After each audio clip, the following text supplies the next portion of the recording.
Super 6లో భాగంగా ప్రతి ఒక్క హామీని కూడా అమలు పరుచుకుంటూ చంద్రబాబు నాయుడు గారి సారథ్యంలో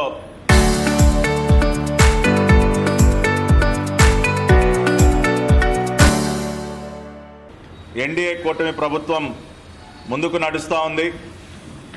దానిలో భాగంగానే గత ప్రభుత్వ హయాంలో దగాబడినటువంటి తల్లులకి పూర్తి న్యాయం చేసే విధంగా తల్లికి వందనం పథకం రెండో విడత నిధులని ఈ రోజు నుండి కూడా విడుదల చేయటం జరుగుతూ ఉంది. దాదాపుగా 67,47,190 మంది విద్యార్థులకి మేలు జరిగే విధంగా దాదాపు 10,120 కోట్ల రూపాయల నిధులని ఈ రోజు నుంచి మరి ఖాతాల్లోకి జమ చేయటం ప్రారంభమైంది. ఇదొక చరిత్ర. గత ప్రభుత్వం గొడ్డలి పార్టీ, ఆ పార్టీ అధ్యక్షుడు ఆయన శ్రీమతి 2019 ఎన్నికల్లో ఇంటింటికి వెళ్ళి మీ ఇంట్లో ఎంతమంది బిడ్డలుంటే అంతమందికి అమ్మఒడి డబ్బులు ఇస్తామని చెప్పి అధికారంలోకి వచ్చిన తర్వాత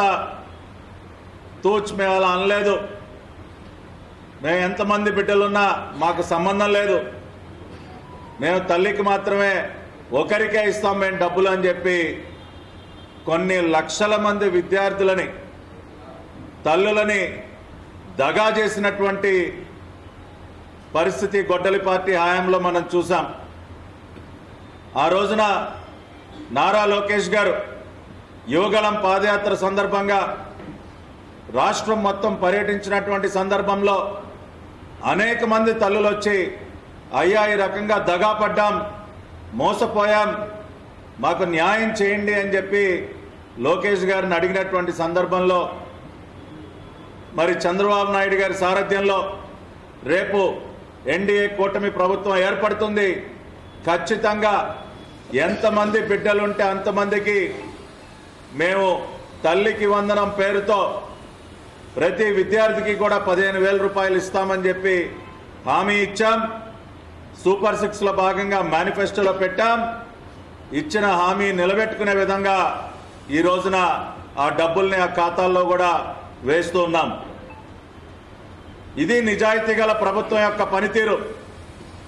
నిబద్ధతతో ఇచ్చిన మాట నిలబెట్టుకోవటం అంటే ఇది అని చెప్పి గొడ్డల పార్టీ అధ్యక్షుడికి ఈ రోజున తెలియజేస్తున్నాం.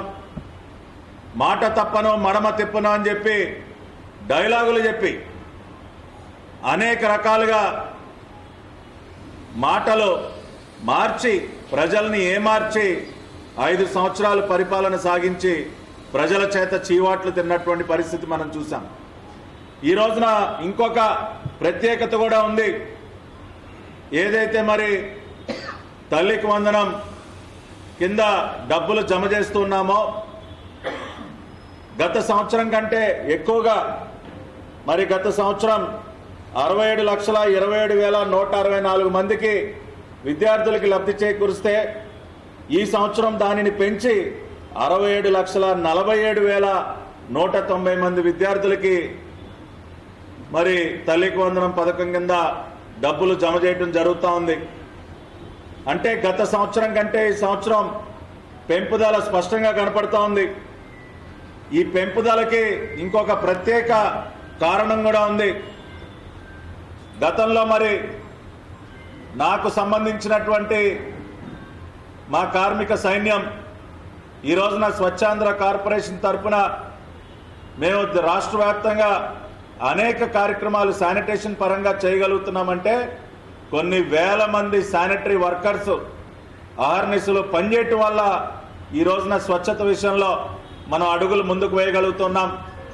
అటువంటి శానిటరీ వర్కర్స్ గతంలో అనేక సార్లు నేను పర్యటనకు వెళ్ళినప్పుడు అయ్యా మాకు తల్లికి వందనం పథకం మాకు కూడా అమలుపరచండి, గత ప్రభుత్వ హయాంలో మేము అడిగాం కానీ మాకు అది అందుబాటులోకి తీసుకురాలేదు, కనీసం ఇప్పుడైనా మా బిడ్డలకి ఫీజుకు సంబంధించి ఆ లబ్ధిని మాకు కూడా చేకూర్చండి అని చెప్పి మా దృష్టికి తీసుకొస్తే మరి లోకేష్ బాబు దృష్టికి, చంద్రబాబు నాయుడు గారి దృష్టికి శానిటరీ వర్కర్స్ యొక్క విన్నపాన్ని వారి దృష్టికి తీసుకెళ్తే ఇమ్మీడియట్గా ఎస్, సమాజంలో ప్రతి పల్లె, ప్రతి పట్టణం, ప్రతి ఊర్లో కూడా తెల్లవారుజామున 5 గంటలకే రోడ్లపైకి వచ్చి అర్ధరాత్రులు కూడా లెక్క చేయకుండా పనిచేసినటువంటి మన శానిటరీ కార్మిక సోదరీమణులకి మనం న్యాయం చేయాలి. ఎటువంటి విపత్కర పరిస్థితులు వచ్చినా కూడా శానిటరీ వర్కర్ దేన్ని లెక్క చేయకుండా కూడా రోడ్ల మీదకి వచ్చి మన పరిసరాలన్నీ కూడా పరిశుభ్రంగా ఉంచుతారు. అటువంటి వారికి ఖచ్చితంగా న్యాయం చేయాలని చెప్పి ఈ సంవత్సరం నుంచి శానిటరీ వర్కర్స్కి కూడా తల్లికి వందనం పథకాన్ని అమలుపరచడం అనేది నిజంగా కూడా ఒక చరిత్ర. రాష్ట్ర వ్యాప్తంగా దాదాపు 35,000 మంది శానిటరీ వర్కర్స్ ఎవరైతే ఉన్నారో వారందరి తరపున స్వచ్ఛాంధ్ర కార్పొరేషన్ చైర్మన్గా గౌరవ ముఖ్యమంత్రి నారా చంద్రబాబు నాయుడు గారికి, గౌరవ విద్యాశాఖ మంత్రులు నారా లోకేష్ గారికి హృదయపూర్వకంగా శిరస్సు వంచి వారందరి తరపున కూడా కృతజ్ఞతలు, ధన్యవాదాలు తెలియజేస్తున్నా. ఈ సంవత్సరం నుంచే మరి ఈ సంవత్సరం మనం చూసినట్లయితే ఇప్పటికీ 16,170 మంది శానిటరీ వర్కర్స్ యొక్క బిడ్డలకి తల్లికి వందనం పథకాన్ని అమలు చేస్తున్నాం. 16,170 మంది శానిటరీ వర్కర్స్ పిల్లలు ఎవరైతే ఉన్నారో వారందరూ కూడా మరి రాష్ట్ర ప్రభుత్వం అందించినటువంటి తల్లికి వందనం కింద డబ్బులు అందుకోబోతున్నారు. నేను ఈరోజు ఉదయం కూడా మాట్లాడాను. అనంతపురం నుంచి వస్తూ ఎంతో ఆనందాన్ని వ్యక్తపరుస్తున్నారు. అయ్యా, ఎన్నో సంవత్సరాలుగా ఎదురు చూస్తున్నాం. గత ప్రభుత్వ హయాంలో అడిగి మాకు అలుపు వచ్చింది, కానీ మీరు కోరినమ్మటే మాకు తక్షణమైనటువంటి లబ్ధి చేకూరుస్తూ ఉన్నారని చెప్పి అందరూ కూడా ఆనందోత్సాహాల మధ్య ఉన్నారు. అదేవిధంగా 17,000 మంది అంగన్వాడీ వర్కర్స్కి కూడా తల్లికి వందనం పథకాన్ని అమలు చేస్తున్నాం. ఆ రకంగా సమాజంలో అన్ని వర్గాలకి కూడా మేలు జరిగే విధంగా మరి ఈ రకమైనటువంటి లబ్ధి ఒక రాష్ట్ర ప్రభుత్వం అందించడం అనేది ఒక చరిత్ర. ఇవాళ దేశవ్యాప్తంగా ప్రతి రాష్ట్రంలో కొన్ని లక్షల మంది శానిటరీ కార్మికులు పనిచేస్తూ ఉన్నారు. కానీ మరే ఇతర రాష్ట్ర ప్రభుత్వం శానిటరీ వర్కర్స్ యొక్క సంక్షేమానికి చేయని విధంగా ఈ రోజున ఈ రాష్ట్ర ప్రభుత్వం, ఎన్డీఏ కూటమి ప్రభుత్వం ఆంధ్ర రాష్ట్రంలో చంద్రబాబు నాయుడు గారి సారథ్యంలో అనేక పథకాలు అమలు చేస్తోంది. అధికారంలోకి వచ్చిన తక్షణమే వారందరికీ ఇన్సూరెన్స్ పథకాన్ని అమలు చేశాం. ఇప్పుడు తల్లికి వందనాన్ని కూడా అమలు పరుస్తున్నాం. ఆ విధంగా ప్రతి సంవత్సరం ఇంకా ఎక్కువ మందిని ఈ పథకంలోకి తీసుకొచ్చి ఇచ్చేటటువంటి లబ్ధిని కూడా పెంచుకుంటూ పోతున్నాం. కానీ ఒక్కసారి గత ప్రభుత్వం, గొడ్డలి పార్టీ ప్రభుత్వం యొక్క ట్రాక్ రికార్డు కూడా మనం చూడాలి. ప్రతి సంవత్సరం కూడా కోతలు పెట్టడమే వాళ్ళ పని. 2019-20లో 6,349 కోట్ల రూపాయల నిధులు ఆ రోజున అమ్మఒడి పేరుతో వాళ్ళు జమ చేస్తే, ఆ తర్వాత 2020-21కి వచ్చేసరికి 6,349 కాస్త 6,228 పడిపోయింది. ఆ తర్వాత ఒక సంవత్సరం పూర్తిగా ఎగ్గొట్టారు. 22-23కి వచ్చేసరికి 5,775 కోట్లకు పడిపోయింది. 23-24కి వచ్చేసరికి ఇంకా తగ్గిపోయి 5,440 కోట్లకి పడిపోయింది.